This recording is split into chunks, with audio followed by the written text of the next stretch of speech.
Yesterday was a dark day in Hyderabad, in our great nation India. The Supreme Court has recently, the Chief Justice, imprisoned a person for 5 years attacking a journalist. 1 week ago, Haryana MLA instigated, not beaten, instigated to beat the journalist. Immediately, the Supreme Court has called for CBI inquiry. Silencing a journalist is silencing a democracy. Silencing a journalist is silencing judiciary.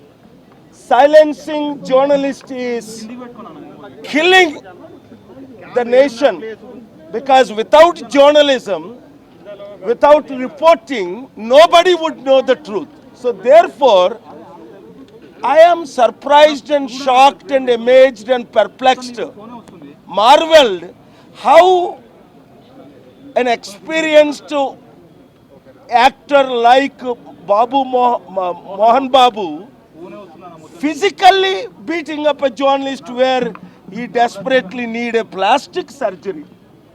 Shocking. And keeping quiet without apologizing. First of all, even more shocking. Stop your dramas, Mohan Babuji. Please first go to the journalist hospital where he is being treated and ask for an unapologetic, unconditional apology. Number one. Number two, the lack of police proper action. You see, in North India, the Supreme Court imprisoned, sending notices, so that these MLAs and MPs or actors, whoever they may be, many times, many stories told about me, but you don't physically attack. You go to the court or you fight for justice if it is falsely written. But don't take the law into your hands.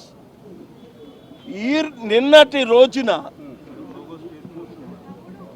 Mohan Babu గారు అంత ఘోరంగా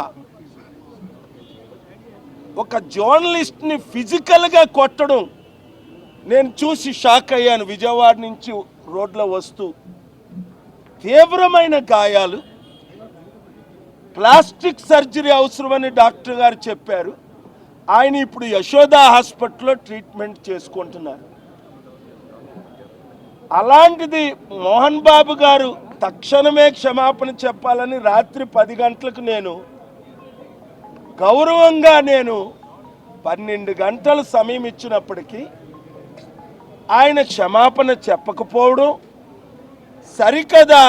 పోలీసులు ఈ విషయం తీవ్రంగా చర్యలు తీసుకోకపోవడం, ఇంకా ఘోరం ఏంటంటే మన తెలుగు రాష్ట్రాల్లో కోర్టులు తీవ్రంగా స్పందించకపోవడం. Supreme court 1 week back Haryana MLA ఒక జర్నలిస్ట్ని కొట్టించినందుకు సిబిఐ ఎంక్వైరీ చేశారు. Supreme court chief justice 2-3 months back 5 సంవత్సరాలు ఇంప్రిజన్మెంట్ ఇవ్వండి, జైలు శిక్ష ఇవ్వండి జర్నలిస్టులు కొట్టినందుకు తీర్పు ఇచ్చారు. మరి ఎందుకు మన రాష్ట్రాల్లో ఇంత దరిద్రం? జర్నలిస్టులను కొట్టడము అంటే జర్నలిస్టుల్ని అడ్డుకోవడము అంటే ప్రజాస్వామ్యాన్ని అడ్డుకోవడం అని మనందరికీ తెలుసు. అంత చిన్న చిన్న శాలరీలు తీసుకొని వాళ్ళు రాత్రనక పగలనక ఉన్న సత్యాన్ని బయటకు తీసుకొస్తుంటే వాళ్ళ మీద దాడి చేయడం అది ఊహకి అతీతం నాకు. కనుక దాన్ని తీవ్రంగా ఖండిస్తున్నాను. ఇలాంటి దాడులు ఎవరైనా చేస్తే, నేను ఎప్పుడూ అనుకున్నాను హైడ్రా గురించి ఏ విధంగా పిల్లేసానో, రేప్ కేసుల గురించి ఏ విధంగా, స్పెషల్ స్టేటస్ గురించి, స్టీల్ ప్లాంట్ల గురించి, జర్నలిస్టుల దాడుల మీద నేను అతి త్వరలో ఒక పబ్లిక్ ఇంట్రెస్ట్ లిటిగేషను ఒక 1 వీక్ టైం ఇచ్చిన తరువాత ఈ విషయంలో నేను స్పందించి ముందు తెలంగాణ హైకోర్టులో తర్వాత సుప్రీంకోర్టులో జర్నలిస్ట్ న్యాయం కొరకు ఫైట్ చేస్తాను. Thank you very much.